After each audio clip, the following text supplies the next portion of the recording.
बड़ी सियानी, सब पर भारी, सबकी नानी।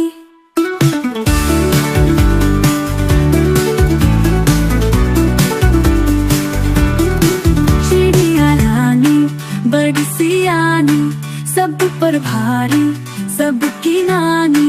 चिड़िया रानी बड़ी सियानी, सब पर भारी, सबकी नानी। सुबह सवेरे जाग के आई, चूंच में अपनी दाना लाई। नन्हे बच्चे शोर मचाते, चू चू करते भागे आते। चिड़िया ने उनको दाना खिलाया, प्यार से उनको राज समझाया। मेहनत करना, वक्त न खोना, जो करे मेहनत वो है सो